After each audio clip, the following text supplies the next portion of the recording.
Hello दोस्तों, स्वागत है आप सभी का महाराजा ऑडियो बुक्स चैनल पर। दोस्तों लीजिए, हम लेकर आ गए हैं जथुरा सीरीज के द्वितीय पार्ट पोते बाबा का 5वां एपिसोड। तो चलिए शुरू करते हैं। पोते बाबा एपिसोड नंबर 5। जथुरा की नगरी 100 मील के घेरे में थी। 4 दीवारी हुई पड़ी थी पूरे घेरे पर।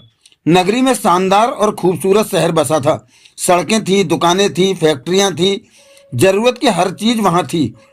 इसके अलावा यहाँ वहां बड़े बड़े महल बने नजर आ रहे थे।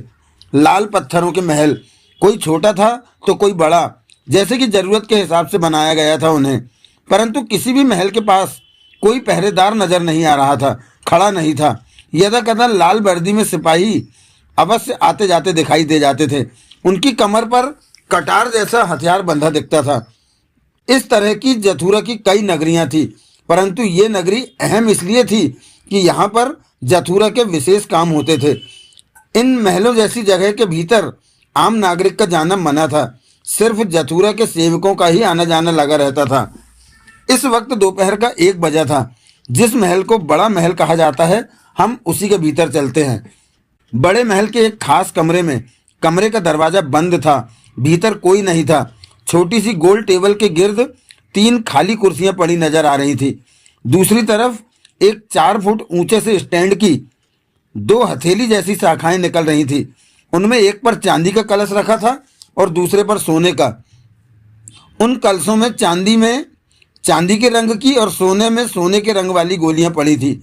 सोने के कलश में 3 गोलियां और चांदी के कलश में मात्र 2 गोलियां। तभी दरवाजा खुला, परंतु कोई दिखा नहीं। फिर दरवाजा बंद हो गया। जथुरा महान है, वहां पर पोते बाबा की मध्यम सी आवाज गूंजी। स्पष्ट था कि पोते बाबा ने भीतर प्रवेश करके दरवाजा बंद कर दिया था। इसके साथ ही मध्यम सी कदमों की आहट कलशों की तरफ बढ़ने लगी। कलशों के पास पहुंचकर आहट थमी। फिर चांदी के कलश से एक गोली उठकर हवा में तैरती महसूस हुई। अगले ही पल वो गोली हवा में लुप्त हो गई, जो कि पोते बाबा के मुंह में चली गई थी। उसके बाद मध्यम सी आहट गूंजी, जो कि कुर्सियों की तरफ बढ़ रही थी। फिर एक कुर्सी पीछे को खींची गई और कुर्सी पर पड़े दबाव से लगा जैसे कोई उस पर बैठा हो। वक्त बीतने लगा। दौड़ते पल मिनटों में बदलने लगे। मात्र 5 मिनट ही बीते होंगे कि पोते बाबा की मध्यम सी कराह वहां गूंजी।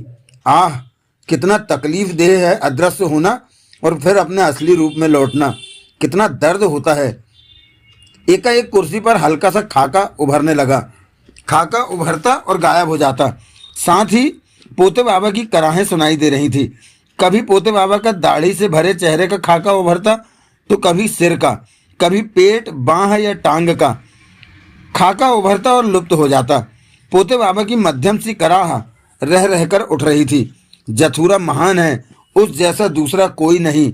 कराहों के बीच बड़बड़ाहट गूंजी पोते बाबा की। तभी पोते बाबा की बाईं टांग एकाएक स्पष्ट हो उठी। टांग पर ना तो कोई कपड़ा था और ना ही पांवों में कुछ पहना था। फिर दूसरी टांग स्पष्ट नजर आने लगी। उसी पल पोते बाबा के होठों से तीव्र कराह गूंजी और चेहरा स्पष्ट दिखाई देने लगा। सिर भी, आंखें बंद थीं। सिर के बाल चांदी की तरह सफेद और काले मिक्स थे, जो कि पीछे की तरफ थे, गर्दन तक पहुंच रहे थे। माथे पर चंदन का तिलक लगा था। चेहरे पर सफेद दाढ़ी थी, थोड़ी लंबी दाढ़ी जो छाती तक आ रही थी। पोते बाबा के होंठ खुले और तीखी चीख निकली। लगा जैसे कुछ छटपटाया हो। फिर उसका गला, छाती और कमर का हिस्सा स्पष्ट हो उठा। बाहें भी नजर आने लगी। पोते बाबा अब सशरीर सामने मौजूद था। आंखें बंद थीं उसकी। वो गहरी गहरी सांसें ले रहा था। गले में मालाएं पड़ी दिखाई दे रही थी। वो कमर में धोती पहने था। कई पलों तक पोते बाबा बंद आंखों की मुद्रा में ही रहा। कितना कष्ट से भरा है अदृश्य होना और फिर वापस शरीर के साथ दिखाई देना। वो बड़बड़ाया। अगले ही पल पोते बाबा ने आंखें खोली। उसकी आंखों में किसी महात्मा जैसी चमक थी। चंद पल वो सामने देखता रहा। फिर उसने अपने हाथों पैरों पर निगाह मारी और कुर्सी से उठकर दोनों हाथ छत की तरफ करके मुस्कुराया और मधुर स्वर में कह उठा, जथुरा महान है, उस जैसा दूसरा कोई नहीं। फिर उसने बाहें नीचे की और दरवाजे की तरफ बढ़ गया। दरवाजा खोला, बाहर निकला, आगे राहदारी में बढ़ गया। होठों पर बराबर मुस्कान ठहरी हुई थी। तभी सामने से लाल वर्दी में महल का कर्मचारी आता दिखाई दिया। ओह पोते बाबा! पोते बाबा को देखकर वो ठिठका। आप कब आए? पोते बाबा रुका नहीं, पास से निकलता कह उठा, जथुरा महान है। ओह! कर्मचारी एकाएक इस तरह संभला जैसे भूली बात याद आ गई हो। वो फौरन कह उठा, जथुरा महान है।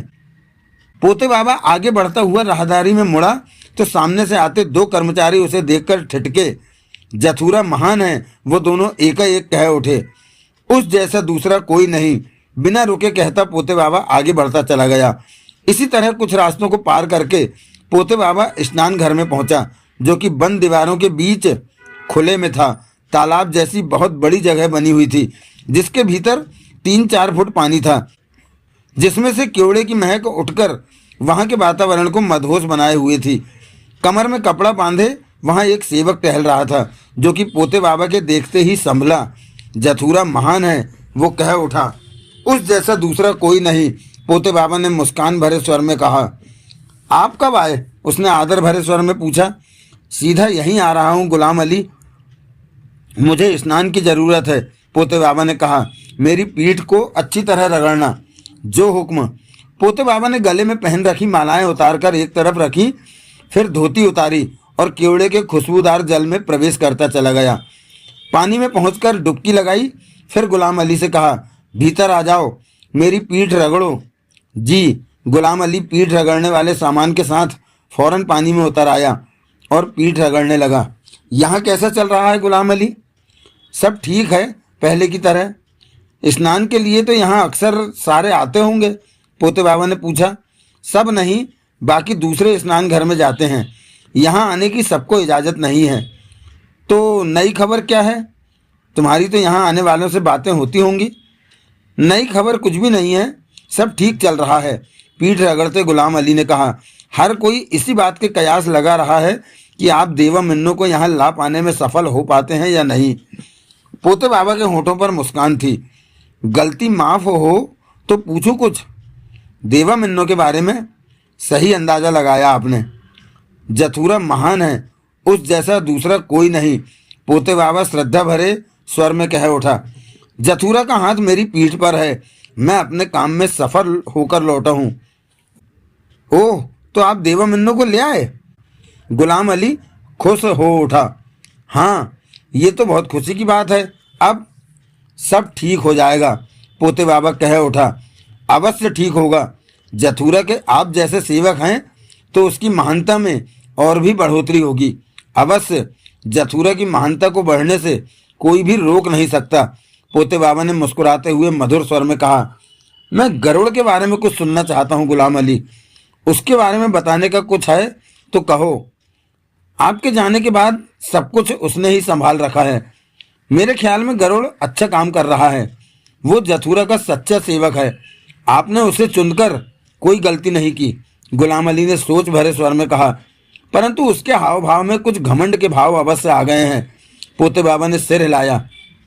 क्या कहना चाहते हो? गरुड़ जथुरा की बेटी से मिलने के प्रयत्न में रहता है। वो हमेशा उससे बात करने की चेष्टा में रहता है। पोते बाबा ने अपना मुस्कुराता चेहरा थोड़ा सा घुमाकर गुलाम अली को देखा। ऐसा? हाँ पोते बाबा, ये बात मेरी पत्नी ने बताई, जो कि जनाना स्नान घर संभालती है। गुलाम अली बोला। ये तो गलत बात है। तबेरा से मिलने का प्रयत्न करना हर कर्मचारी के लिए मना है। तबेरा किसी से मिलना चाहे तो वो जुदा बात है, गरुड़ को ऐसा नहीं करना चाहिए। कहते हुए पोते बाबा ने सिर हिलाया। गरुड़ कल यहाँ आया तो मैंने ये बात उससे कही थी कि सुनने में आया है कि आप जथुरा की बेटी से संबंध बढ़ाने की चेष्टा में हैं। तो गरुड़ ने मेरे को डांट दिया कि ये बात कहने की मेरी हिम्मत कैसे हुई। ऐसा कहा उसने? हाँ, उसे ऐसा नहीं कहना चाहिए।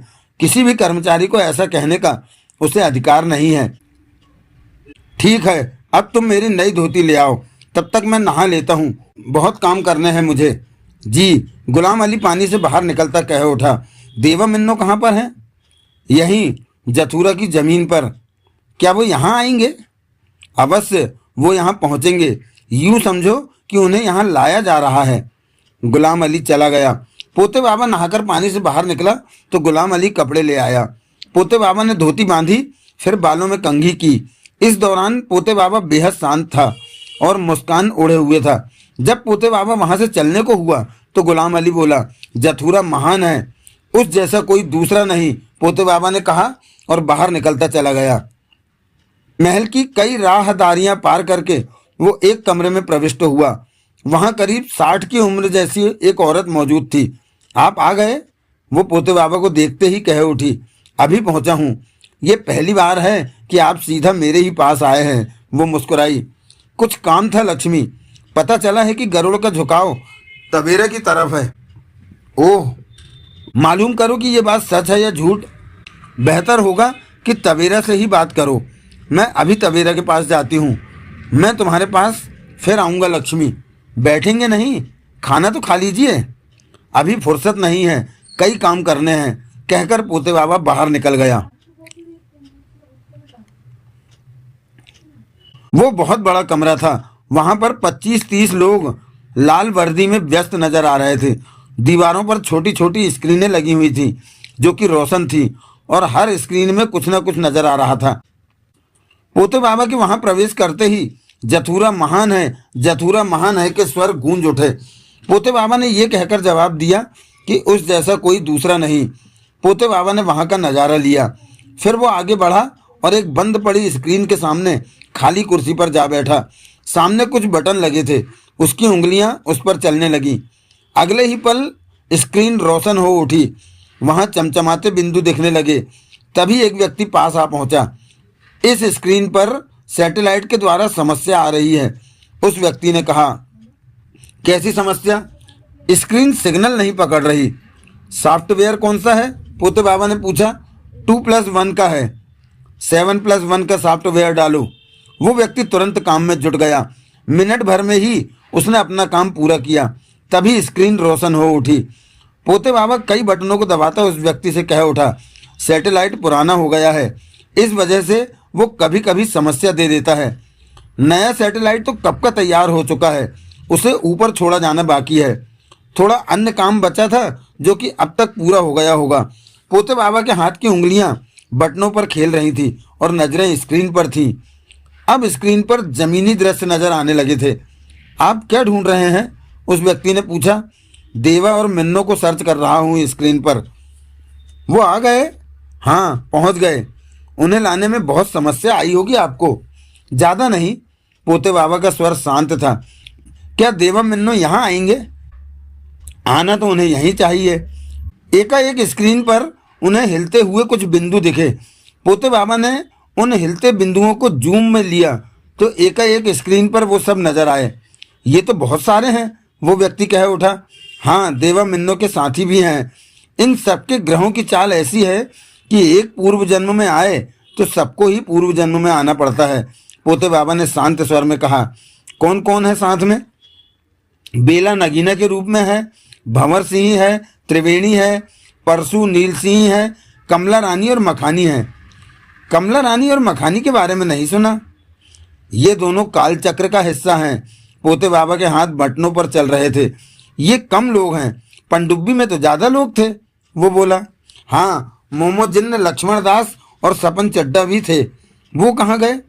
मालूम नहीं। पोते बाबा मुस्कुराया। ये बात मैं उनसे पूछूंगा जो इन पर नज़र रखे हुए हैं। क्या मैं उनसे पता करके आऊं? नहीं, मैं जाऊंगा उनके पास। आप इस वक्त क्या देखने की चेष्टा में हैं? मैं किसी तरह का धोखा नहीं खाना चाहता, इसलिए इन सब का परिचय मैं सॉफ्टवेयर द्वारा चेक करना चाहता हूँ। ओह, क्या धोखा खाने की गुंजाइश है कि ये लोग ये ना होकर कोई और हो सकते हैं? गुंजाइश नहीं है, परंतु मैं अपनी तसल्ली करना चाहता हूँ। तभी स्क्रीन पर देवराज चौहान देखा। ये तो देवा है, कैसे पहचाना? पोते बाबा ने पूछा। इसे मैंने पनडुब्बी में बैठे देखा था, तब पता चला था कि ये देवा है।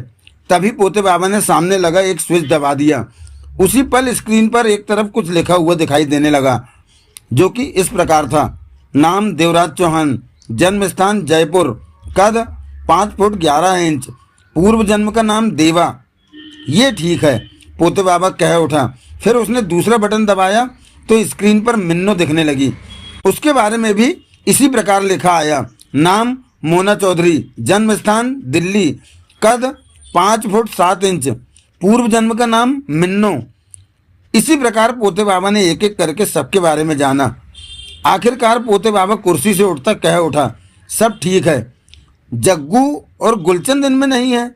उस व्यक्ति ने पूछा। उनके बारे में अभी मुझे खबर नहीं, परंतु इतना जानता हूं कि वो दोनों काल चक्र से निकलकर जथुरा की जमीन पर आ पहुंचे हैं। पोते बाबा नजरें दौड़ाता कह उठा, गरुड़ कहाँ है? सुबह वो जिन्नों के महल में जाने को कहकर निकला था। पोते बाबा ने सिर हिलाया और आगे बढ़ गया। उस हाल को पार करके वो अन्य हॉल में पहुंचा। वहां पर 8-10 लोग ही थे। जथुरा महान है, अपने काम में व्यस्त। एक लाल वर्दी वाला उसे देखते ही कह उठा, उस जैसा दूसरा कोई नहीं। पोते बाबा ने जवाब दिया। सबके साथ इसी प्रकार शुरुआती बात हुई। मोमो जिन्न कहाँ है? पोते बाबा कुर्सी पर बैठे एक व्यक्ति के पास पहुंचकर बोला, वो पनडुब्बी में जथुरा की जमीन पर आ पहुंचा है, अन्य सबके साथ। उस व्यक्ति ने कहा। उसके साथ लक्ष्मण दास और सपन चड्डा हैं। वो तीनों उन सबको छोड़कर कहीं चले गए हैं। पता करो वो कहाँ है? पोते बाबा बोला। उस व्यक्ति की उंगलियां बटनों से खेलने लगी।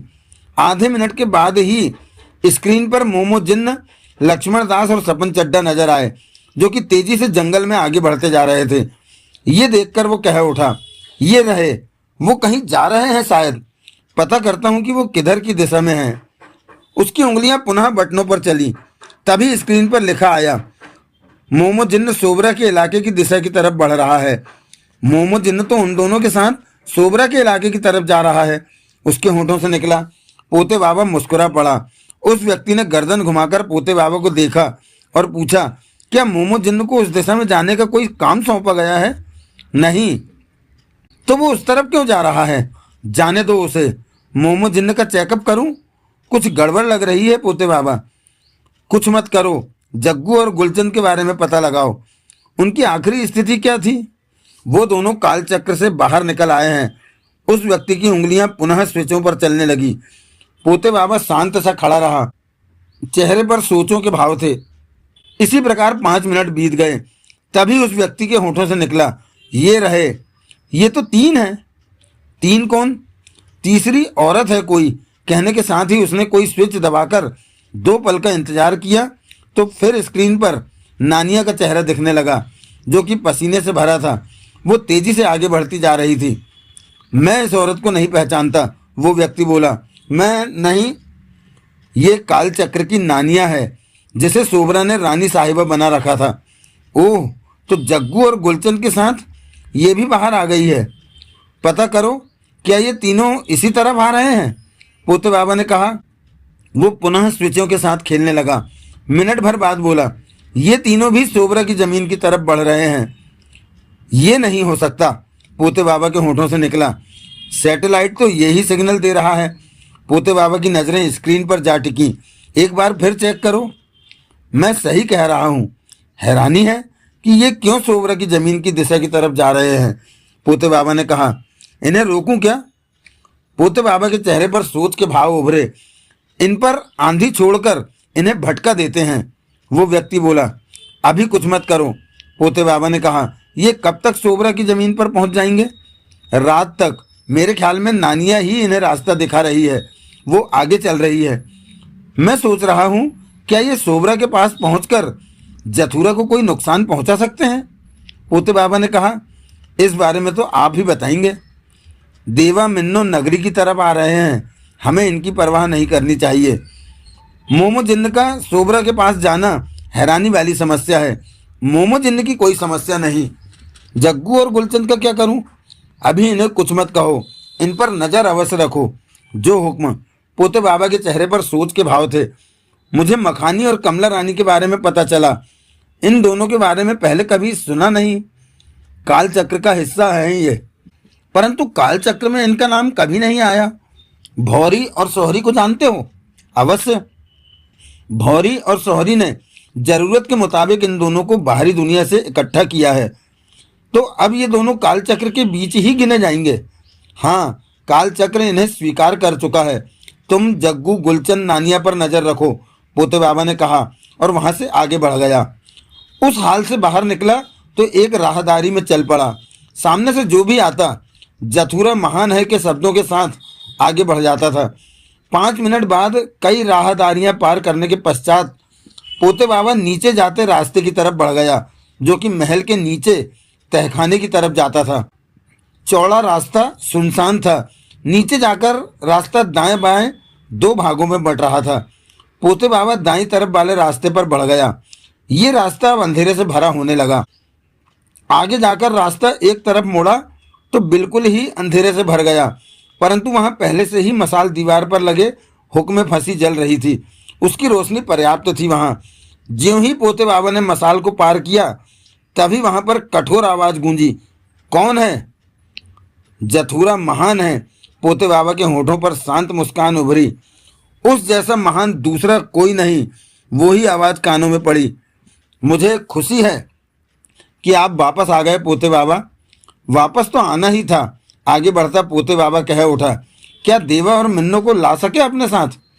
जथुरा का हाथ मेरी पीठ पर है तो क्यों ना लाऊंगा उन्हें, पोते बाबा ने कहा।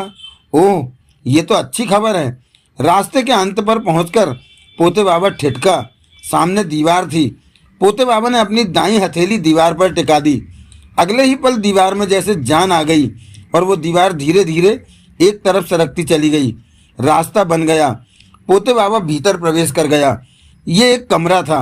दीवार पर कई स्क्रीनें लगी थी जिनमें अलग अलग तरह के दृश्य नजर आ रहे थे।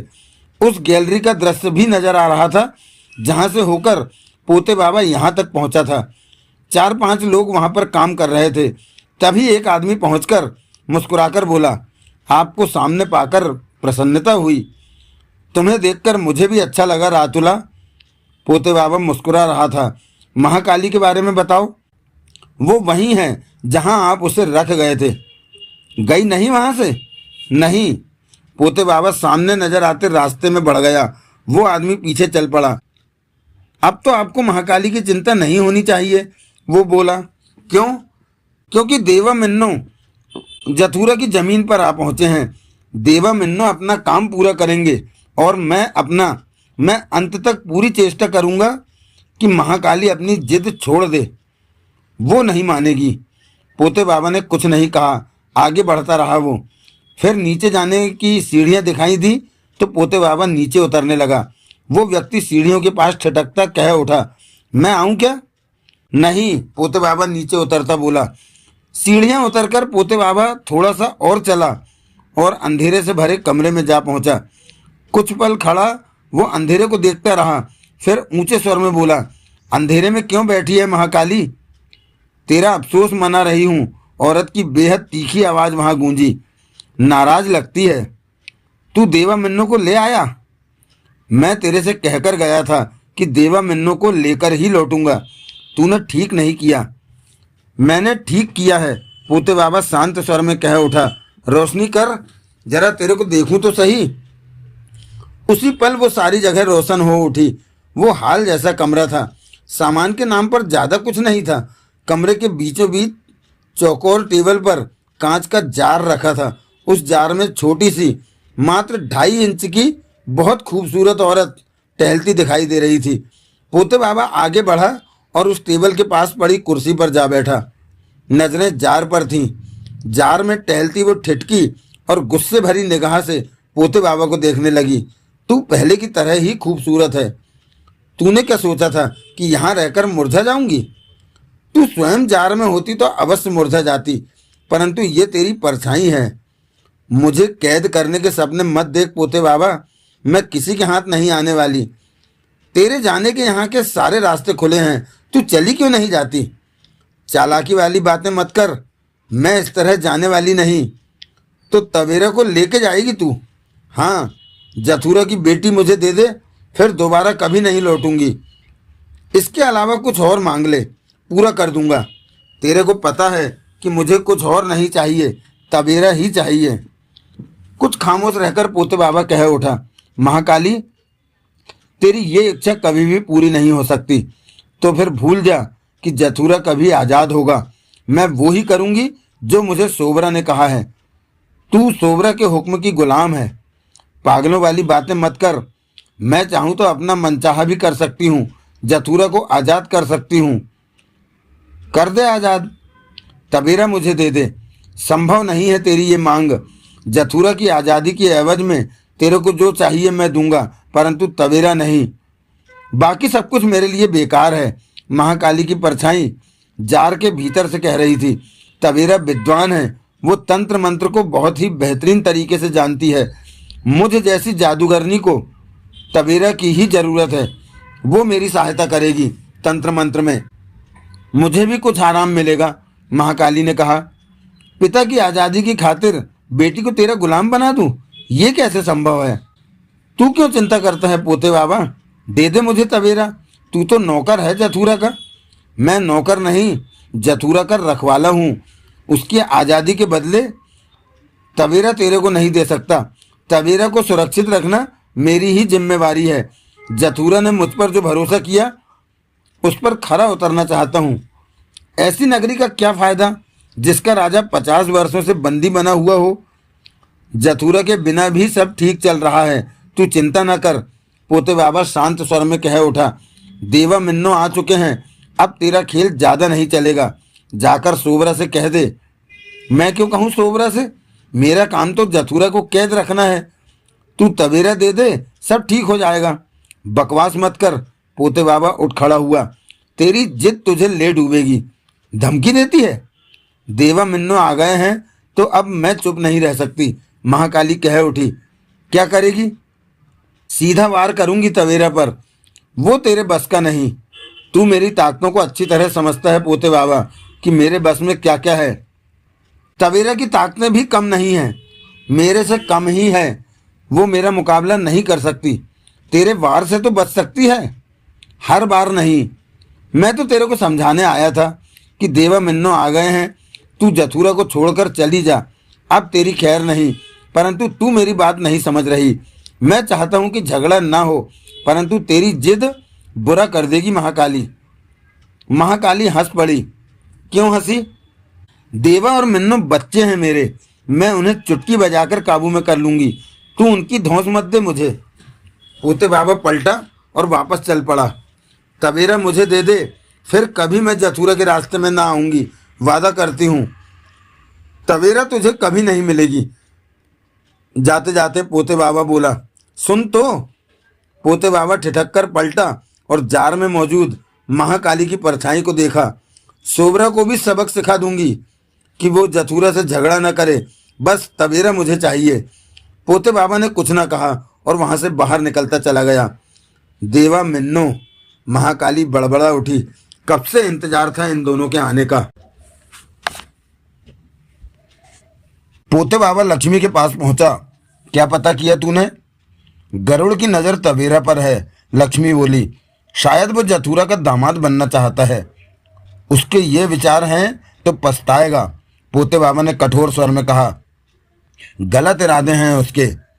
लक्ष्मी कुछ न बोली, उसे देखती रही। तबेरा के इरादे गरुड़ के बारे में क्या है? तबेरा का गरुड़ के बारे में कोई इरादा नहीं लगता, लक्ष्मी ने कहा। ठीक है, गरुड़ को समझाने की चेष्टा करूंगा। वो ना समझा तो उसकी परवाह न करके उसे कैद में डालना होगा। वो आपके बाद जथुरा का सर्वश्रेष्ठ सेवक है। इससे उसे इस बात की आज्ञा नहीं मिल सकती कि वो तबेरा पर नजर रखे। जथुरा पास में होता तो मुझे इस बात से कोई मतलब नहीं था, परंतु अब तबेरा की देखभाल की जिम्मेदारी मुझ पर है। मेरा फर्ज है कि जथुरा की गैर मौजूदगी में सब ठीक रखूं। वो आप रख ही रहे हैं। तबेरा का मामला भी ठीक रखना मेरा फर्ज है। गरुड़ को मैं इस तरह की कोई इजाजत नहीं दे सकता। पोते बाबा ने गंभीर स्वर में कहा, तुम मुझे खाना खिलाओ, उसके बाद मैं गरुड़ से मिलूंगा। तबेरा जथुरा की बेटी, उसने तंत्र मंत्र की विद्या में महारत हासिल कर रखी थी, परंतु वो महारत महाकाली के मामले में कम थी। सोबरा ने जथुरा को कैद करके महाकाली को पहरे पर बैठा रखा था।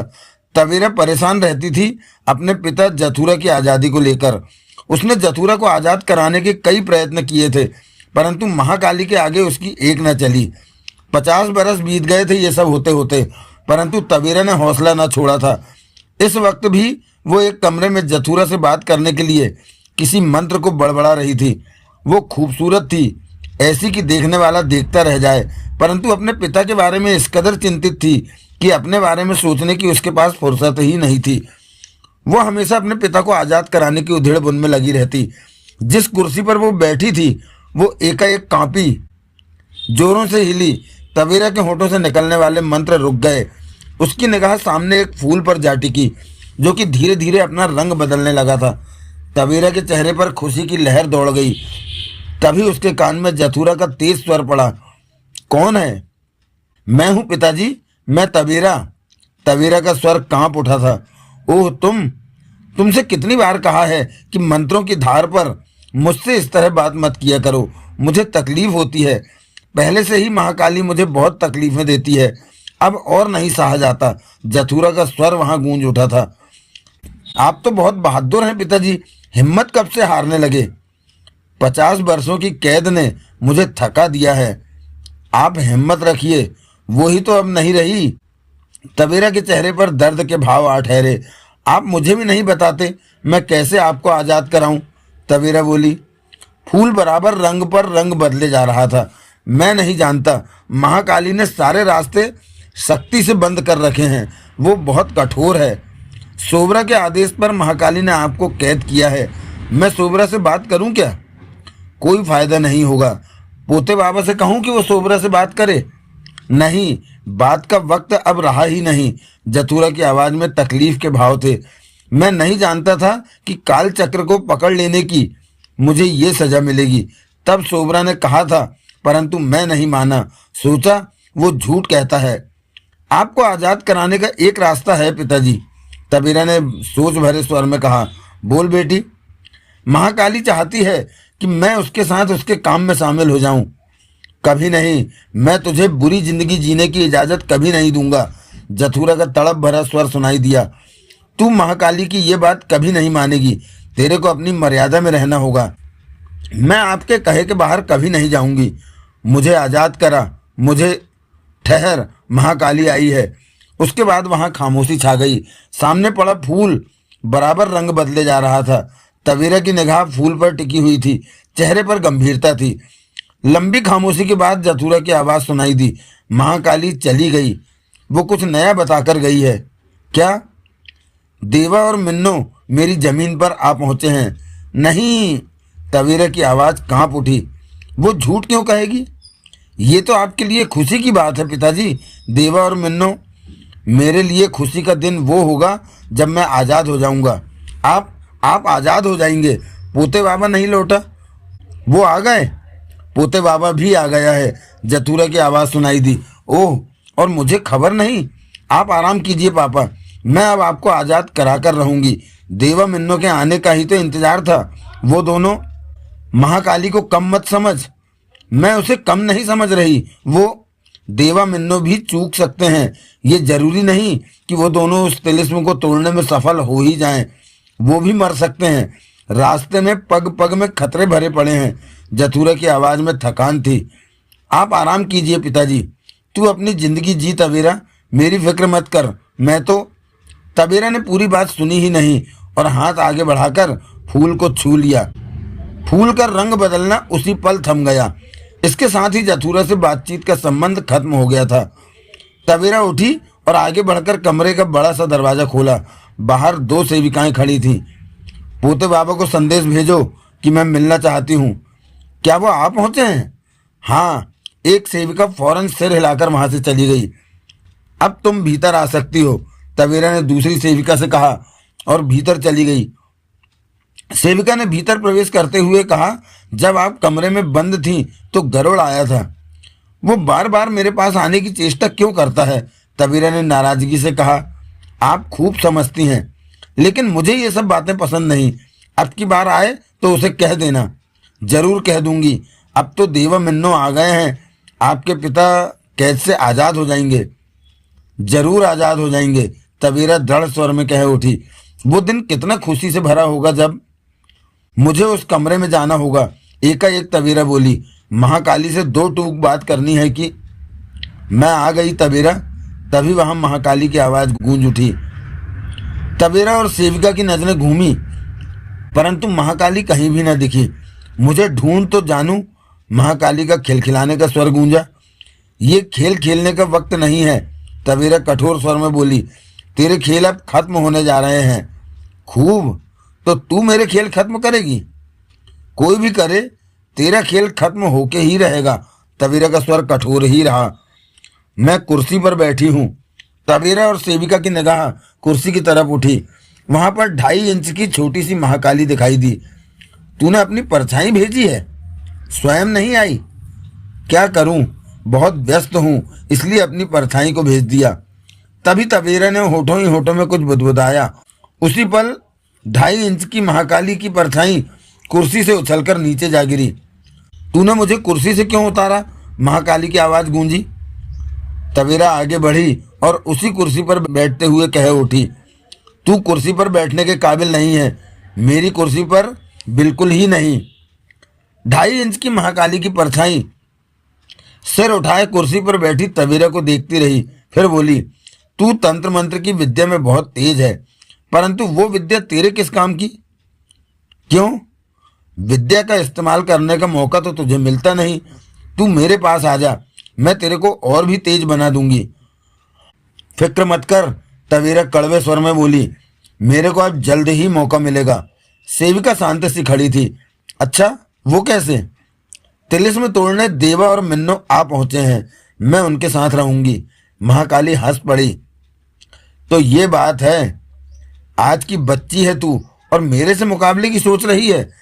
तबेरा के होंठ भिजे रहे। जवाब दे तबेरा, मेरे पिता को छोड़ दे, अब तेरी भलाई इसी में है। तबेरा बोली, तो तू मुकाबले का फैसला कर चुकी है? हाँ, मैं तेरी जान नहीं लेना चाहती। अगर तूने मेरा मुकाबला किया तो तुझे मारना पड़ेगा।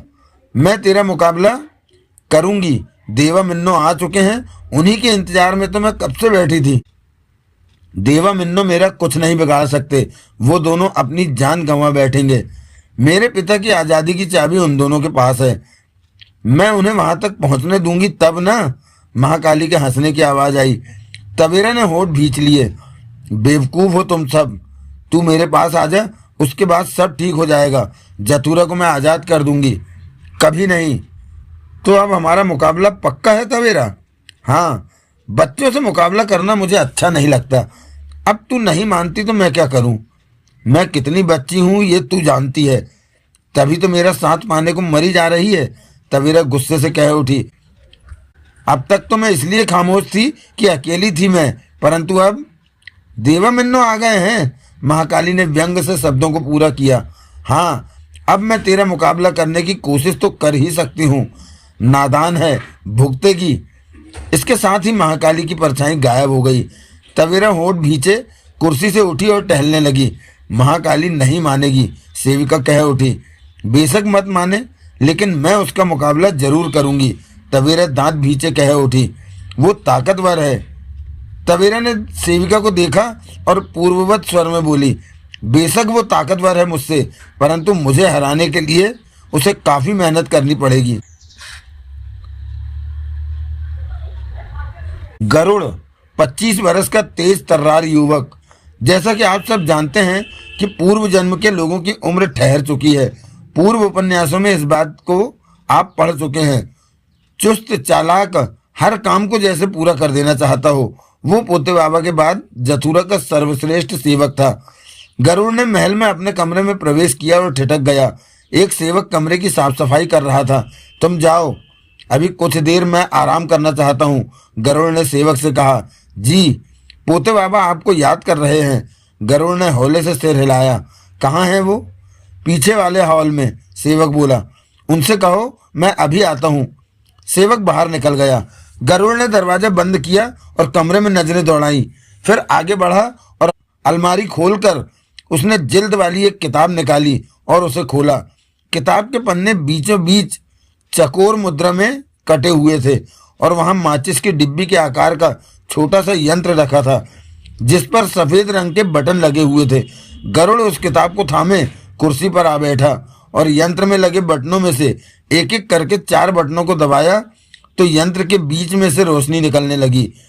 चंद पलों बाद यंत्र के बीच में बारीक सी आवाज आई, तुमने बहुत दिनों से बात नहीं की गरुड़। मैं बहुत व्यस्त था सोबरा, गरुड़ ने धीमे स्वर में कहा। तबेरा को लेकर तुम कहाँ तक पहुंचे? अभी तक मैं तबेरा को अपने प्यार के शीशे में नहीं उतार सका। मैंने कोशिश की, परंतु इन बातों की वो परवाह नहीं करती। तुमने ये बताने के लिए मुझसे बात की? यंत्र से निकलती सोबरा की आवाज में तीखापन आ गया। नहीं, मैं गरुड़। सोबरा की आवाज कानों में पड़ी। मेरी खामोश कोशिश के बाद ही तुम जथुरा की नगरी में अपनी जगह बना सके हो। तुम 8 साल के थे तो तुम्हें जथुरा की नगरी में छोड़ दिया गया था। उसके बाद मेरे साथी चुपचाप तुम्हारी सहायता करते रहे। जहां आज तुम हो वहां तक पहुंचाने में मेरा ही हाथ है। मैं जानता हूं तुम्हें छोटा सा काम कहा था कि तबेरा को प्रेम जाल में फंसा लो, परंतु तुम असफल रहे। मैं असफल नहीं हुआ, कोशिश चल रही है मेरी। मुझे काम पूरा चाहिए गरुड़, इसमें तुम्हारा भला है।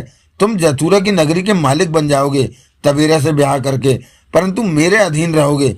मैं चाहता हूं जथुरा का सब कुछ मेरे पास आ जाए। जरूर आएगा, आपका सेवक ऐसा कर दिखाएगा। मुझे सफल लोग पसंद आते हैं, तुम भी सफल बनो अवश्य। कोई और बात? देवा और मिन्नो आ पहुंचे हैं जथुरा की जमीन पर। महाकाली ने उन दोनों के नाम से ही तिलिस्म बांधा था। तब महाकाली ने सोचा था कि देवा और मिन्नो कभी भी इकट्ठे नहीं हो सकेंगे, क्योंकि दोनों इस जन्म में एक दूसरे के दुश्मन हैं। परंतु पोते बाबा अपनी चालाकियों का इस्तेमाल करके दोनों को यहाँ तक ले आया है। सोबरा की आवाज आई। बुरा हुआ ये। हाँ, तिलिस्म टूट गया तो बुरा होगा, जथुरा आजाद हो जाएगा। बताइए मैं क्या करूं? पोते बाबा अब क्या करने जा रहा है मैं नहीं जानता। अभी पोते बाबा से मेरी मुलाकात नहीं हुई। ये जानूं कि वो क्या करेगा अब, और मुझे बताओ। ठीक है। देवा मिन्नो महल तक आ गए हैं? नहीं, अभी वे महल तक नहीं पहुंचे। तुम्हें सबसे पहले पोते बाबा से मिलना चाहिए था, ताकि उसके दिल की बात जानो। मैं अभी ऐसा ही करता हूँ। गरुड़ ने किताब को चेहरे के पास रखा हुआ था। मैं कुछ कहना चाहता हूँ, कहो। देवा मिन्नो को खत्म कर दूं तो? समझदारी की बातें करो गरुड़। देवा मिन्नो पर इस वक्त जथुरा के सेवक सैटेलाइट द्वारा नजर रख रहे होंगे। ओह, तेज में कदम मत उठाओ, संभल कर चलो। ठीक है, पोते बाबा की टोह लेकर मुझे बताओ और तबेरा को अपने प्यार के जाल में फंसाओ। मैं ऐसा ही करूंगा। करूंगा नहीं, करके दिखाओ। जी, मुझे तुमसे बहुत आशाएं हैं गरुड़। मैंने सोच रखा है कि मेरे वारिस तुम ही बनोगे। मैंने शादी नहीं की, औलाद नहीं है। अब अपनी औलाद का चेहरा मैं तुम में देखता हूँ गरुड़। खुद को साबित करके दिखाओ। अवश्य। उसके बाद किताब में फंसे यंत्र में से कोई आवाज नहीं आई। गरुड़ ने किताब बंद की और वापस अलमारी में रखकर अलमारी बंद की। चेहरे पर गंभीरता थी। आंखों के सामने तबेरा का खूबसूरत चेहरा नाच रहा था। दरवाजा खोलकर कमरे से बाहर निकला और आगे बढ़ गया। कुछ देर में ही उसने एक मीडियम साइज के हॉल में प्रवेश किया। सजावट से भरा हॉल था ये।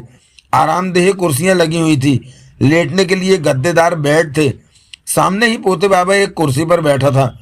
गरुड़ को देखकर मुस्कुराया पोते बाबा और उठ खड़ा हुआ। गरुड़ तब तक पास आ पहुंचा था। उसके चेहरे पर मुस्कान थी। ओह पोते बाबा, आपको सामने पाकर मुझे बहुत खुशी महसूस हो रही है, गरुड़ कह उठा। दोनों गले मिले।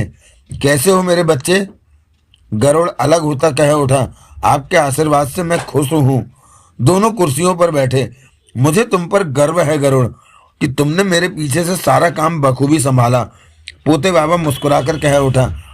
क्यों ना संभालूंगा, आपसे ही तो शिक्षा ली है सब कामों की, गरुड़ ने हंसकर कहा। शिक्षा तो मैंने बहुतों को दी, परंतु सबसे काबिल तुम रहे। मेरे बारे में आप ऐसा सोचते हैं तो मेरे लिए खुशी की बात है, गरुड़ ने कहा। तुमसे शिकायत भी है क्या? तुमने कई बार तबेरा से मिलने की चेष्टा की, मिले भी। तबेरा से मिलना मैंने जरूरी समझा, गरुड़ सहज ढंग से कह उठा। मैंने सोचा कि वो खुद को अकेली महसूस कर रही होगी। जथुरा महाकाली की निगरानी में कैद है। आप दूसरी दुनिया में थे तो इसलिए यहाँ के नियम के मुताबिक तबेरा से तभी मिला जा सकता है जब वो स्वयं बुलाए। जानता हूँ, तो तुम्हें उसके पास नहीं जाना चाहिए था। मैं तो तबेरे की बेहतरी पूछने गया था। अनजाने में अगर मुझसे गलती हो गई हो तो मैं क्षमा चाहता हूँ। पोते बाबा गरुड़ को देखता रहा। मुझे क्षमा कर दीजिए पोते बाबा, गरुड़ पुनः बोला। क्षमा किया। पोते बाबा के चेहरे पर किसी तरह का भाव नहीं था। आपका दिल बहुत बड़ा है, गरुड़ कह उठा। अब सच बोलो गरुड़, पोते बाबा बेहद शांत स्वर में बोला। तवेरा के लिए तुम्हारे मन में क्या है? गरुड़ ने पोते बाबा को देखा। पोते बाबा की निगाह उसके चेहरे पर थी। बोलो, पोते बाबा ने शांत स्वर में कहा। वो मुझे अच्छी लगती है। अच्छी से मतलब? मैं उससे ब्याह करना चाहता हूँ। तुम जानते हो कि यह संभव नहीं। गरुड़ खामोश रहा। जथुरा कैद में है। तवेरा की जिम्मेवारी मुझ पर है। जथुरा यहाँ होता तो तुम ये बात जथुरा से कह सकते थे। क्या अब ये बात मैं आपसे नहीं कह सकता? मुझे तवेरा के ब्याह का फैसला लेने का अधिकार नहीं। तवेरा को है? अवश्य, वो अपना कोई भी फैसला लेने के लिए आजाद है। तो मुझे तवेरा के करीब जाने का मौका मिलना चाहिए। इससे शायद मैं उसे तैयार कर सकूं। क्या उसके मन में तुम्हारे लिए कुछ है? शायद नहीं। मैं तो अपनी कोशिश कर। बेहतर होगा कि अब तुम तवेरा के करीब मत जाओ। पोते बाबा के स्वर में आदेश के भाव थे। ये तो ज्यादती है मेरे साथ। मेरी बात तुम्हें माननी पड़ेगी गरुड़। आपका आदेश मैं जरूर मानूंगा, गरुड़ ने बेहद शांत स्वर में कहा। तुम अच्छे बच्चे हो, मैं तुम्हें पसंद करता हूँ। गरुड़ पोते बाबा को देखकर शांत भाव में मुस्कुराया। अब हम कुछ दूसरी बातें कर लें। अवश्य पोते बाबा, गरुड़ ने सिर हिलाया। मैं मोमो जिन्न के बारे में कुछ कहना चाहूंगा। कहो। मैं अभी जिन्नों के महल में होकर आया हूँ। वहां खबर मिली कि मोमो जिन्न लक्ष्मण दास और सपन चड्डा को लेकर सोबरा की जमीन की दिशा की तरफ जा रहा है। उस स्थिति में मैंने मोमो जिन्न की स्थिति का निरीक्षण किया तो पता चला कि उसके भीतर इंसानी इच्छाएं मौजूद हैं। पोते बाबा मुस्कुराया। यह हैरानी की बात है कि उसके भीतर इंसानी इच्छाएं हैं। तो तुमने क्या किया? तब तक मुझे आपके आ जाने की खबर मिल चुकी थी। मैंने सोचा कि इस बारे में आपसे बात कर लूं, क्योंकि मोमो जिन्न जिस दूसरी दुनिया से लौटा है वहां आप भी थे। कहीं आपने उसके भीतर इंसानी इच्छाएं किसी योजना के तहत डाली हो? तुम्हारा विचार बिल्कुल सही है। मैंने ही उसके भीतर इंसानी इच्छाएं डाली हैं। क्यों? ताकि वो डर जाए कि अब जथुरा के सेवक उसे मार देंगे और यहाँ पहुंचते ही बचने के लिए वो सोबरा की तरफ भाग जाए। ये आप क्या कह रहे हैं? मोमो जिन्न हमारा काबिल जिन्न है। उसे आप काबिल है तभी तो उसे मोहरा बनाकर चाल चली है मैंने। कैसी चाल? टापू पर कमला देवी और मखानी को खत्म करना था ताकि देवा मिन्नो के बीच की लड़ाई रुक सके। मैं जानता था कि मोमो जिन्न के भीतर जागी इच्छाएं उन दोनों को लड़ने से रोकेंगी। ऐसा ही हुआ। मोमो जिन्न ने सपन चड्डा और लक्ष्मण दास के द्वारा कमला रानी और मखानी की हत्या करवा दी। उसी के बाद तो मोमो जिन्न सबको पनडुब्बी पर लेकर आया और वे यहाँ पहुंचे। पोते बाबा ने कहा। ये आदेश तो आप मोमो जिन्न को यूं भी दे सकते थे। जरूर दे सकता था, परंतु आगे का काम भी तो इससे लेना था। मैं चाहता था कि आगे वो स्वाभाविक तौर पर काम करे जैसे कि वह अब कर रहा है। पोते बाबा गंभीर हो गया। मैं समझा नहीं। मोमो जिन्न को सोबरा के पास पहुंचाना है। ऐसा क्यों? ताकि जथुरा को आजाद कराने के लिए वो वहां काम कर सके। जब तक उसके भीतर इंसानी इच्छाएं हैं वो हमारे काम का नहीं है, गरुड़ ने कहा। सही कहा, पोते बाबा ने सिर हिलाया। परंतु जब मोमो जिन्न सोबरा की जमीन पर उसके पास पहुंच जाएगा तब हम उसके भीतर से इंसानी इच्छाएं निकाल लेंगे। ओह, गरुड़ ने समझने वाले भाव में सिर हिलाया। उस स्थिति में मोमो जिन्न फिर जथुरा के हक में सोचने लगेगा। इधर हमने जथुरा को कैसे आजाद कराना है, परंतु सोबरा अवश्य कुछ अड़चन डालेगा जथुरा की आज़ादी में। तब हम सोबरा के खिलाफ काम करने का आदेश मोमो जिन्न को दे सकते हैं, क्योंकि वो तब सोबरा के पास ही कहीं पर होगा। ये अच्छी बात है, गरुड़ मुस्कुराया। ये सब बहुत पहले सोच लिया था मैंने, तभी मोमो जिन्न में इंसानी इच्छाएं डाल दी थी। ठीक किया था आपने। मुझे पता लगा कि आप देवा मिन्नो को जथुरा की जमीन पर ले आए हैं। हाँ, इस वक्त वो हमारे इसी महल की तरफ ही आ रहे हैं। कमला रानी और मखानी उन्हें ला रहे हैं। देवा मिन्नो को यहाँ लाने का आपने कठिन काम कर दिखाया। जथुरा का हाथ मेरी पीठ पर है तो मेरा काम क्यों नहीं पूरा होगा? जथुरा महान है, गरुड़ श्रद्धा भाव से बोला, उस जैसा दूसरा कोई नहीं। पोते बाबा ने कहा, अब क्या करना है पोते बाबा? गरुड़ ने पूछा। देवामन्नु के यहाँ आने पर उन्हें सारी स्थिति स्पष्ट बताकर जथुरा को आजाद करवाने के लिए कहा जाएगा। और क्या ये जरूरी है कि वो हमारी बात माने? मजबूरी है उनकी। पोते बाबा ने गंभीर स्वर में कहा। वो कैसे? पूर्व जन्म में प्रवेश करने के बाद वो तभी वापस अपनी दुनिया में पहुंच सकते हैं जब वो पूर्व जन्म का कोई काम सुधार दें। उसके पश्चात ही उनकी वापसी के दरवाजे खुलेंगे, वरना नहीं, वो इसी दुनिया में भटकते रहेंगे। ओह, ऐसी स्थिति में कोई दूसरा काम सुधारने के लिए काम कहाँ से ढूंढेगा? गरुड़ ने समझने वाले भाव में सिर हिलाया। देवामन्नु को हमारी बात माननी पड़ेगी। पोते बाबा ने कहा, देवामन्नु जानते हैं कि पूर्व जन्म की धरती पर आने के बाद बिगड़ा काम सुधार कर ही वे वापस जा सकते हैं। अवश्य जानते होंगे गरुड़, क्योंकि देवामन्नु कई बार पूर्व जन्म की धरती पर आ चुके हैं। देवामन्नु कब तक महल में पहुंचेंगे? गरुड़ ने पूछा। आज दिन ढलने तक वो यहाँ होंगे। मैं जग्गू और गुलचंद के बारे में बताना चाहता हूँ कि वे भी सोबरा की जमीन की तरफ बढ़ रहे हैं। जान चुका हूँ, परंतु उनके बारे में कुछ नहीं कह सकता कि वो सोबरा के पास क्यों जा रहे हैं। क्या उन्हें आगे बढ़ने से रोक दिया जाए? हमें इससे कोई फर्क नहीं पड़ता कि वो सोबरा के पास जा रहे हैं। हमारा काम तो देवामन्नु से चल जाएगा। ठीक है, मैं अब चलता हूँ। देवामन्नु के महल में आते ही मैं आ जाऊंगा। पोते बाबा ने गरुड़ को देखा, फिर कहा, तवेरा से दूर रहना। अवश्य, मैं इस बात का ध्यान रखूंगा। गरुड़ बाहर निकल गया। पोते बाबा वहीं बैठा सोचों में गुम रहा। फिर बाहर खड़े सेवक को ऊंचे स्वर में पुकारा। सेवक पुनः हाजिर हुआ। रातुला को बुलाओ। जी कहकर सेवक चला गया। गरुड़ फौरन वापस उसी कमरे में पहुंचा और अलमारी से वही किताब निकालकर उसी यंत्र द्वारा उसने सोबरा से बात की। कहो गरुड़। यंत्र में से सोबरा की बारीक सी आवाज निकली। पोते बाबा मोमो जिन्न को खबरी बनाकर आपकी जमीन पर भेज रहा है। गरुड़ ने कहा। वो कैसे? पोते बाबा ने मोमो जिन्न के भीतर इंसानी इच्छाएं डाल दी हैं। मोमो जिन्न घबरा गया है कि ये बात खुलते ही उसे मार दिया जाएगा, इसलिए वो जान बचाने के लिए आपकी तरफ दौड़ा आ रहा है। क्योंकि देवामन्नु महल में पहुंचने वाले हैं, उनसे जथुरा पर बांधा तिलिस्म तोड़वाया जाएगा। इस दौरान पोते बाबा मोमो जिन्न में डाली इंसानी इच्छाएं वापस ले लेगा तो मोमो जिन्न पुनः जथुरा का सेवक बन जाएगा। तब उसे आदेश देकर वे उससे काम ले सकते हैं। मैं समझ गया। ये बात तुमने मुझे बताकर अच्छा किया। अब आपको सतर्क रहने की जरूरत है। मेरी फिक्र मत करो।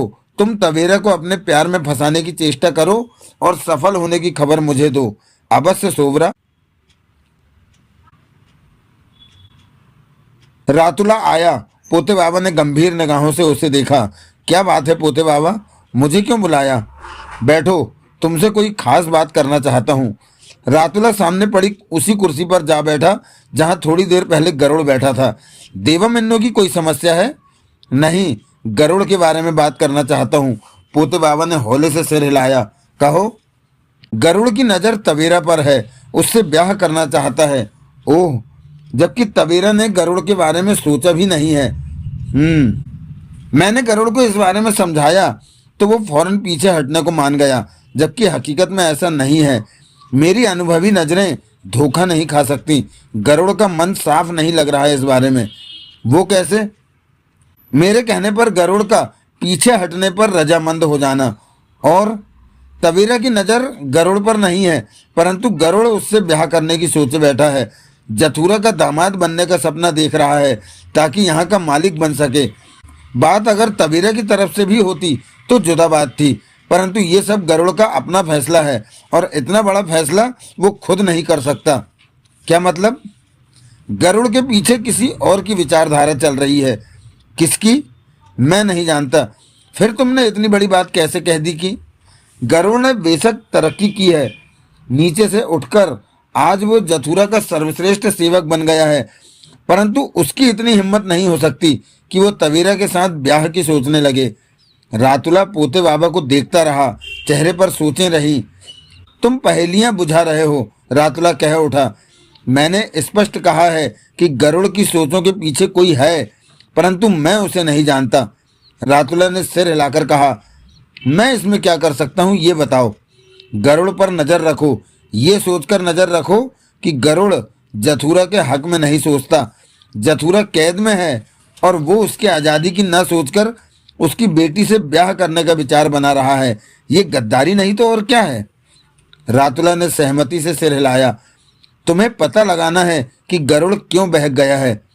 मैं पता लगाऊंगा, परंतु महाकाली की परछाई पर भी नजर रखनी है मुझे।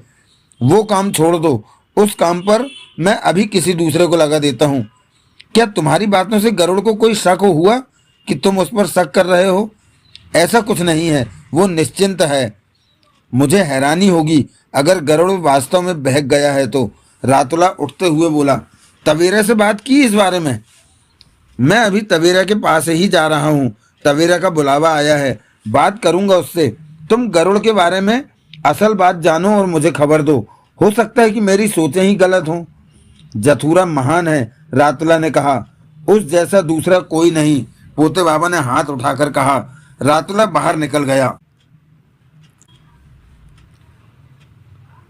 पोते बाबा तवेरा के महल में उसके कमरे में पहुंचा। तवेरा को पहले ही पोते बाबा के आने की खबर मिल चुकी थी। जथुरा महान है, पोते बाबा ने भीतर प्रवेश करके कहा। उस जैसा दूसरा कोई नहीं। मैं कब से आपका इंतजार कर रही थी, तवेरा ने सामान्य स्वर में कहा। सब खैर तो है मेरी बच्ची? पोते बाबा बोला। मालूम पड़ा कि आप देवा और मिन्नो को ले आए हैं। हाँ मेरी बच्ची, देवा मिन्नो जथुरा की जमीन पर आ पहुंचे हैं। तो देवा मिन्नो वो तिलिस्म तोड़ देंगे जो महाकाली ने उन दोनों के नाम पर बांधा है। आशा तो यही है मेरी बच्ची। मैंने महाकाली से बात की, परंतु वो पिताजी को आजाद करने को तैयार नहीं है। वो सोबरा के एहसानों के तले दबी हुई है, इसलिए वो सोबरा के कहने पर जथुरा को कैद में रखे हुए है। वो तेरी बात नहीं मानेगी, वो जथुरा को आजाद नहीं करेगी, पोते बाबा ने कहा। अगर मैं उसका साथ देने को तैयार हो जाऊं तो वो पिताजी को आजाद करने को कहती है। वो झूठ कहती है, पोते बाबा ने सिर हिलाया। कैसे? तवेरा की निगाह पोते बाबा पर जा टिकी। तुम अगर उसकी ये बात मान जाओ तो वो कोई दूसरी समस्या खड़ी कर देगी। सोबरा की इजाजत के बिना वो जथुरा को कैद से आजाद नहीं करेगी। ये तो उसने यूं ही बहाना बना रखा है तुम्हारा, ऐसा मेरा सोचना है। परंतु तुम उसे कभी भी हाँ मत कहना कि तुम उसके कामों में उसका साथ दोगी। मेरा ऐसा कोई इरादा नहीं है, तवेरा गंभीर स्वर में बोली। मैंने पिताजी से बात की है, वो कैद में बहुत परेशान हैं और फौरन आज़ाद होने की इच्छा रखते हैं। इसी कोशिश में तो देवा और मिन्नो को यहाँ लाया गया है। मैं देवा मिन्नो के साथ रहना चाहूँगी। क्यों? क्योंकि मैं इस काम में उनकी सहायता कर सकती हूँ।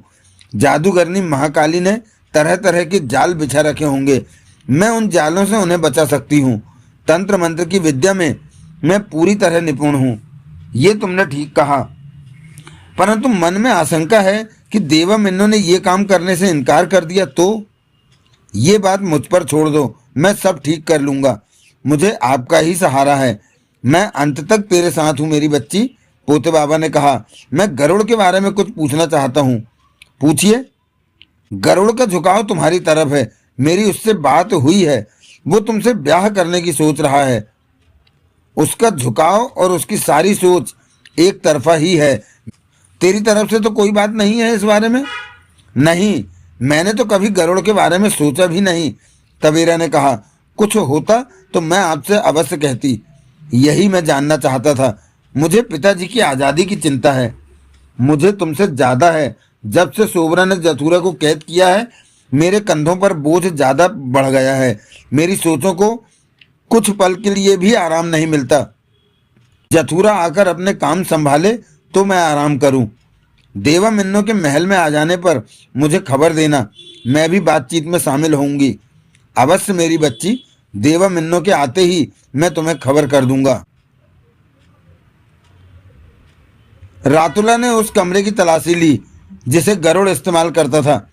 अलमारी में रखी वो किताब उसे मिली जिसके भीतर वो यंत्र छिपाकर रखा था। उस यंत्र पर नजर पड़ते ही रातुला की आंखें सिकुड़ी। रातुला उस यंत्र को पहचानने की भूल नहीं कर सकता था। ऐसा यंत्र पहले भी जथुरा के 2 सेवकों के पास से बरामद हो चुका था।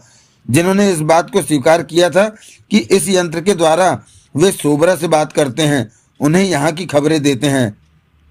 तो क्या गरुड़ भी जथुरा की खबरें सोबरा को देता है? गरुड़ क्या सोबरा का खबरी है? नहीं, ये नहीं हो सकता। रातुला बड़बड़ा उठा, परंतु उस यंत्र को वो झुटला भी नहीं सकता था। रातुला ने यंत्र वाली किताब वैसे ही अलमारी में वापस रखी और अलमारी फिर कमरा बंद करके बाहर निकल गया। उसका मस्तिष्क उलझा हुआ था। गरुड़ सोबरा का खबरी था, जासूस था, परंतु गरुड़ का रुतबा देखकर ये बात विश्वास करने को मन नहीं कर रहा था। रातुला पीछे वाले हॉल में पहुंचा। पोते बाबा वहां नहीं था। रातुला ने सेवक से कहा, पोते बाबा को खबर भेजो कि मैं उससे मिलना चाहता हूँ। सेवक चला गया। रातुला उसी हाल में रहा, हर पल उलझन और परेशानी में रहा। पोते बाबा का इंतजार करता रहा। 3 घंटे बाद पोते बाबा वहां पहुंचा। जथुरा महान है, पोते बाबा कह उठा। उस जैसा दूसरा कोई नहीं, रातुला ने उठते हुए कहा। पोते बाबा की नजरें रातुला के चेहरे पर थीं। तुमने आने में बहुत देर लगा दी, रातुला ने कहा। तवेरा से मिलने के बाद कुछ कामों में व्यस्त हो गया था, फिर भी मैं जल्दी ही आ गया। तुम परेशान क्यों हो? बात ही कुछ ऐसी है। गरुड़ के बारे में? हाँ, कहो। पोते बाबा ने गहरी सांस ली। क्या तुम इस बात पर यकीन करोगे कि गरुड़ सोबरा का खबरी है? पोते बाबा चौंका। यकीन नहीं हुआ? अगर तुम कहोगे तो मैं अवश्य यकीन करूंगा, पोते बाबा ने गंभीर स्वर में कहा। रातुला ने पोते बाबा को उस अलमारी में मौजूद किताब में छिपा रखे यंत्र के बारे में बताया। सुनते ही पोते बाबा कह उठा, इसमें कोई शक नहीं कि सोबरा के लोग ही वो यंत्र इस्तेमाल करते हैं। इसका मतलब गरुड़ यहाँ की खबरें सोबरा को देता रहता है, रातुला ने कहा। पोते बाबा बेहद गंभीर दिखने लगा। शायद यकीन करने को मन नहीं कर रहा। रातुला धीमे स्वर में कह उठा, मुझे यकीन आ गया है। इतनी जल्दी? कैसे? अब सोचता हूँ कि हमारी चालें सोबरा को कैसे पता चल जाती हैं, क्यों वो हमें हरा देता है। स्पष्ट है कि गरुड़ ही उन चालों के बारे में सोबरा को बताता रहा है। जो बातें हम बड़ों के अलावा कोई नहीं जानता, वो सोबरा कैसे जान जाता है। मैं हमेशा परेशान होता था ये सोचकर, परंतु आज मुझे जवाब मिल गया कि गड़बड़ कहाँ से हुई है। गरुड़ ने हमें बहुत बड़ा धोखा दिया, रातुला बोला। यकीनन। पोते बाबा शांत और गंभीर नजर आ रहा था। दोनों के बीच चुप्पी रही। फिर रातुला ही बोला, क्या सोच रहे हो पोते बाबा? तुमने बहुत अच्छा काम कर दिया। सोबरा गरुड़ द्वारा बहुत बड़ा षड्यंत्र रच रहा है। सोबरा जथुरा की नगरी को अपने कब्जे में लेना चाहता है, तभी तो गरुड़ की नज़र तवेरा पर है। यकीनन गरुड़ सोबरा के कहने पर चल रहा है। मैंने तो पहले ही कहा था कि गरुड़ में इतना हौसला नहीं कि वो तवेरा से ब्याह के बारे में सोच सके। अब क्या किया जाए? पोते बाबा ने रातुला को देखा और खामोशी से टहलने लगा। रातुला पोते बाबा को देखता रहा। वहां खामोशी लंबी होने लगी तो रातुला ने कहा, गरुड़ को बेहद सख्त सजा दी जानी चाहिए पोते बाबा। पोते बाबा ने रातुला को देखा। उसने जथुरा को धोखा दिया है। नगरी में इससे बड़ा जुर्म कोई दूसरा नहीं है। उसे सजाए मौत दी जाए। पोते बाबा बरबस ही मुस्कुरा पड़ा। मुस्कुरा क्यों रहे हो? रातुला ने पूछा। गरुड़ को सजाए मौत देने से हमें क्या फायदा? फायदा? हाँ, हमें वही काम करना चाहिए जिससे कि हमें भी फायदा हो, जथुरा के हक में अच्छा हो। मैं समझा नहीं, रातुला ने उलझन भरे स्वर में कहा। तुम किस फायदे की बात कर रहे हो? सोबरा गरुड़ को हथियार बनाकर फायदा उठाता रहा। अब हम भी थोड़ा सा फायदा उठा लेते हैं। कैसे? गरुड़ को हम वो ही खबरें देंगे जो हम सोबरा को बताना चाहेंगे। ओह, समझा। रातुला ने सिर हिलाया। गरुड़ से हमने बहुत धोखा खाया, कुछ धोखा गरुड़ को भी देना चाहिए। रही बात गरुड़ की सजा की, तो वो हमारे हाथ में ही है। हम कभी भी गरुड़ को सोबरा का खबरी होने की सजा दे देंगे। परंतु सबसे पहले तुम एक काम करो रातुला। क्या? किसी को गरुड़ के उस कमरे में छिपा दो। हमें इस बात की पूरी तसल्ली कर लेनी चाहिए कि गरुड़ सोबरा को यहाँ की खबरें दे रहा था। जिसे वहाँ छिपाओ उसे सब समझा देना। मैं ऐसा ही करूँगा। गरुड़ की असलियत जानकर मुझे दुख पहुँचा, पोते बाबा ने गंभीर स्वर में कहा। मुझे भी, रातुला ने सिर हिलाया। पोते बाबा ठिठका। सोच रहा था वो, कैसी खबरें देंगे गरुड़ को कि वो सोबरा को बताए? सोबरा गरुड़ के द्वारा जथुरा की जमीन का मालिक बनना चाहता है, तभी तो सोबरा के कहने पर गरुड़ तवेरा के करीब जाने की चेष्टा में है, उससे ब्याह करना चाहता है। तो सबसे पहले हम ये बात तवेरा को बताकर कहेंगे कि वो भी गरुड़ के साथ प्यार का नाटक करे और जो खबरें देने को कहूँ वो उसे दे। ये ठीक कहा।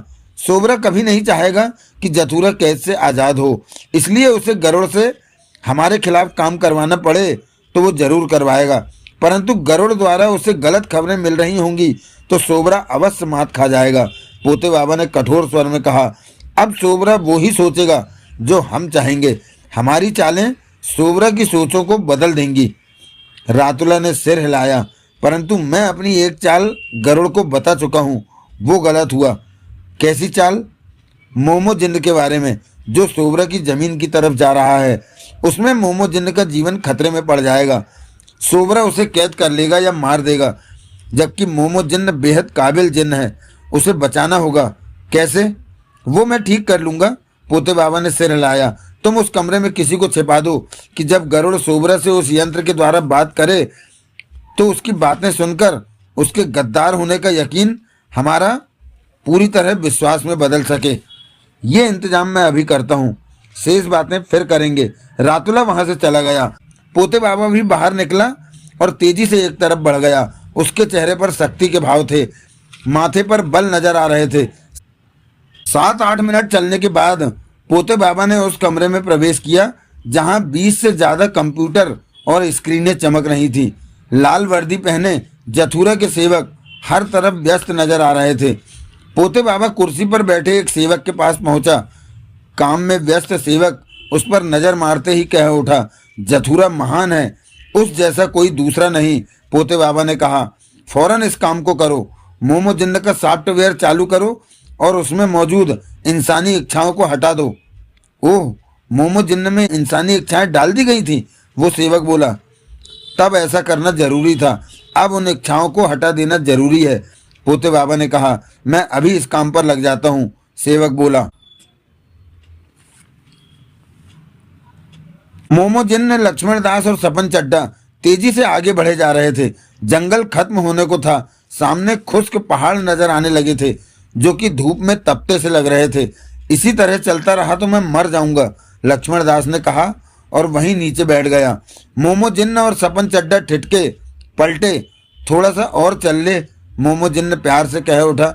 मेरी ये उम्र भाग दौड़ की नहीं है, लक्ष्मण दास हाथ हिलाकर बोला।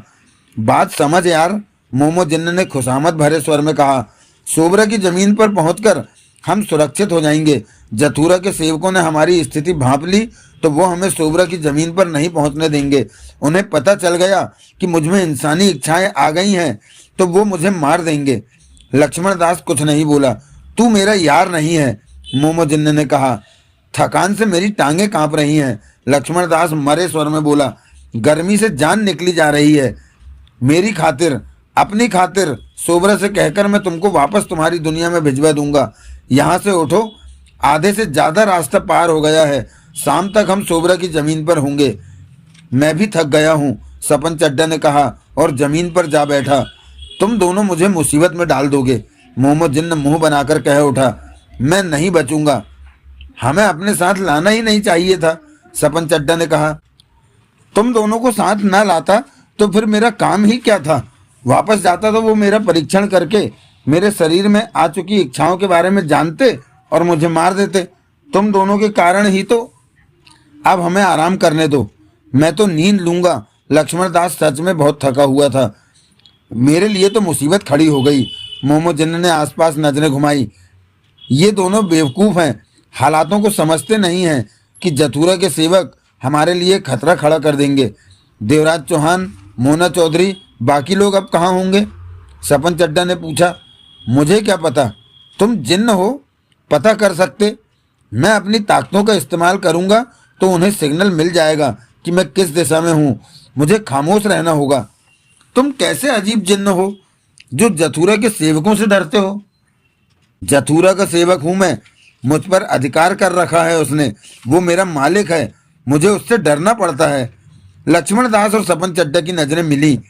ये बेकार का जिन्न है, कैसा भी जिन्न है, हमें तो इसने फंसा दिया। ऐसा मत सोचो, ऐसा मत कहो, मैं तुम दोनों का यार हूं, तुम्हारा भला कर रहा। हमारा भला कर रहा है या अपना? सपन चड्डा ने तीखे स्वर में कहा। तुम दोनों मेरा विश्वास कभी नहीं करते, जबकि मैं तुम्हारे साथ कितने प्यार से पेश आता हूं। लोमा जिन्न होता तो मेरी जगह तो अब तक तुम दोनों की हालत बिगाड़ चुका होता। मेरी शराफत का फायदा उठा तू और शरीफ। सपन चड्डा ने बड़े तीखे स्वर में कहा। तू तो। सपन चड्डा के शब्द अधूरे ही रह गए। उसने मोहम्मद जिन्ना के चेहरे के भाव बदलते देखे। लक्ष्मण दास की निगाह भी उस पर टिक गई। तभी मोहम्मद जिन्ना ने गहरी सांस ली और दोनों को देखा। अगले ही पल उसकी गर्दन इस तरह टेढ़ी हो गई जैसे किसी की बात सुन रहा हो। आंखें बंद हो गई थी इस दौरान उसकी। जथुरा के सेवकों की तरफ से इस हरामी को नया ऑर्डर मिल रहा होगा। सपन चड्डा बोला। मुझे तो भूख लग रही है। मुझे भी, लेकिन यहाँ खाने को क्या मिलेगा? मोहम्मद जिन्न उसी मुद्रा में समझने वाले ढंग में सिर हिला रहा था। फिर मोहम्मद जिन्न सामान्य अवस्था में आ गया और उन्हें देखा। अब क्या कहा जथुरा के सेवकों ने? तुम कौन होते हो पूछने वाले? मोहम्मद जिन्न तेज स्वर में बोला। क्या मतलब? अपनी औकात में रहो। तुम हमें औकात में रहने को कह रहे हो? सपन चड्डा के माथे पर बल पड़े। होश में रहो, जिन्न के ज्यादा मुंह नहीं लगते। तुम पागल तो नहीं हो गए? तुम घटिया जाति के मनुष्य सर्वश्रेष्ठ जिन्न को पागल कहते हो? मोहम्मद जिन्न ने कठोर स्वर में कहा। मैं तुम दोनों को अभी मिट्टी में मिला दूंगा। मेरे सामने जुबान मत चलाओ। लक्ष्मण दास और सपन चड्डा की नजरें मिली। चेहरे पर हैरानी थी। इसे क्या हो गया है? पागल हो गया लगता है। मोहम्मद जिन्न के होठों से हुंकार निकली। जिन्न को पागल कहते हो? जबकि जिन्न कभी भी पागल नहीं होता। तेरे को हो क्या गया है? मुझमें मोहम्मद जिन्न एकाएक नजरें चुराता कह उठा। से इंसानी इच्छाएं निकल गई हैं। तो तुम फिर से असली जिन्न बन गए हो? लक्ष्मण दास हड़बड़ाया। असली नकली क्या होता है? मोहम्मद जिन्न ने कठोर स्वर में कहा। यार, तुम तो हमारे यार हो। यार? मोहम्मद जिन्न के होठों से हुंकार निकली। लगता है तुम लोग शिष्टता भूल गए। शिष्टता? लक्ष्मण दास सपन चड्डा ने एक दूसरे को देखा। ये अब वो नहीं रहा। बुरे फंसे। अब हमारा क्या होगा? क्यों मोहम्मद जिन्न, अब हमारा क्या होगा? लक्ष्मण दास ने मोहम्मद जिन्न से पूछा। तुम दोनों मेरे गुलाम हो। वो दोस्ती वाली बात खत्म हो गई। जिन्न किसी का दोस्त नहीं होता। जिन्न या तो मालिक होता है या गुलाम होता है। हमारा क्या होगा? इस बारे में जथुरा के सेवक को हुक्म देंगे। हम में जो पहले बात हुई थी वो सारी खत्म। तब की बात दूसरी थी। तब मेरे में किसी ने इंसानी इच्छाएं डाल दी थी। अब उन इच्छाओं को क्या हुआ? वो निकाल ली गई। कुछ खाना पसंद करोगे? सपन चड्डा एकाएक कह उठा। तमीज से बात करो। जिन्न कभी भी कुछ नहीं खाते। तुम दोनों बहुत बदतमीज हो गए हो। मोहम्मद जिन्न ने गुस्से से कहा। अभी तो तू हमें यार यार कह रहा था। तब मैं भटक गया था, लेकिन अब ठीक है। तू तो ठीक है, लेकिन हमारा क्या होगा? हमें यहाँ से चलना होगा। कहाँ? महाकाली की पहाड़ी की तरफ। महाकाली? ये कौन है? जादूगरनी है, बहुत ताकतवर है। तो हमें वहां क्यों ले जा रहे हो? मैं नहीं जानता। मुझे जथुरा के सेवकों की तरफ से हुक्म मिला है उधर जाने का। लक्ष्मण, ये तो हमें जादूगरनी की पहाड़ी की तरफ ले जा रहा है। हम बुरे मरेंगे। ये कब हमारा पीछा छोड़ेगा? लक्ष्मण दास ने मोहम्मद जिन्न से कहा। जथुरा के सेवकों ने तुम्हें महाकाली पहाड़ी की तरफ जाने को कहा है? हाँ, तो तुम जाओ। हमें क्यों ले? तुम दोनों मेरे गुलाम हो। तुम्हें भी मेरे साथ चलना होगा, वरना भटक जाओगे। अब सोबरा के पास नहीं जाना तुम्हें? सोबरा के पास मेरा क्या काम? मोहम्मद जिन्न ने कठोर स्वर में कहा। अभी तो तुम वहां की तरफ जा रहे थे। तब इंसानी इच्छाओं ने मुझे भटका दिया था, लेकिन अब मैं ठीक हो चुका हूं। तू तो बात बात पर रंग बदलता है। खबरदार, ठीक से बात करो। मैं जिन्न हूं, तुम दोनों का मालिक। लक्ष्मण दास और सपन चड्डा की नजरें मिली। सुना तूने? ये तो जलेबी रबड़ी खाई सब भूल गया। यारी की बड़ी बड़ी कस्में खाता था, वो भी भूल गया।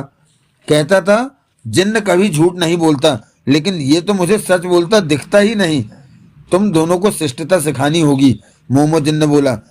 तेरे किए धरे पर ही तो बात कर रहे हैं कि वो बीती बातें हैं, नई बातें करो। मोहम्मद जिन ने ऊंचे स्वर में बोला। उठो यहाँ से, हमें महाकाली की पहाड़ी की वहां हमारा क्या काम? वो तो जादूगरनी है, हमें मार देगी। काम वहां जाकर पता चलेगा, बाकी का आदेश बाद में मिलेगा। तुझमें जब इंसानी इच्छाएं आ गई थी तो हमने तेरा कितना साथ दिया। अगर तब जथुरा के सेवकों को पता चल जाता तो वो तुम्हारी जान ले लेते, तब हमने तुम्हें बचाया। लक्ष्मण दास ने कहा, हमने तेरे को खाने को भी तो दिया तब। खामोश रहो, जिन्न से खाने पीने की बातें मत करो, वो मेरा बुरा वक्त था। अब तुम लोग मुझसे शिष्टता से पेश आओ, मैं जथुरा का सेवक हूँ, ये बात हमेशा ध्यान रखो। क्या मुसीबत है, मुझे भूख लगी है। लक्ष्मण दास कह उठा, तुम इंसानों की यही समस्या है कि बात बात पर खाने को कहते हो। भूख लगती है तो कहेंगे नहीं क्या? अब चलो यहाँ से, रास्ते में फल के पेड़ मिलेंगे तो खा लेना।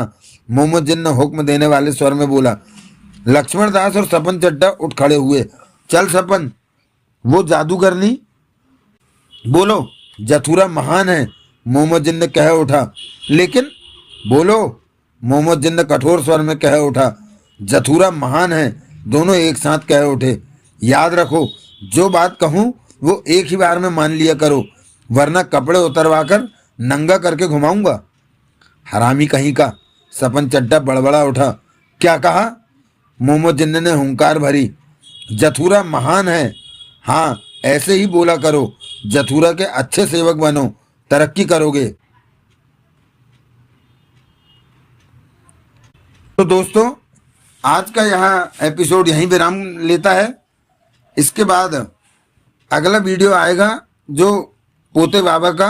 मिलते हैं अगले एपिसोड में, तब तक के लिए जय हिंद, जय भारत, वंदे मातरम। और हाँ, अपना ख्याल रखिएगा। धन्यवाद, थैंक यू, शुक्रिया।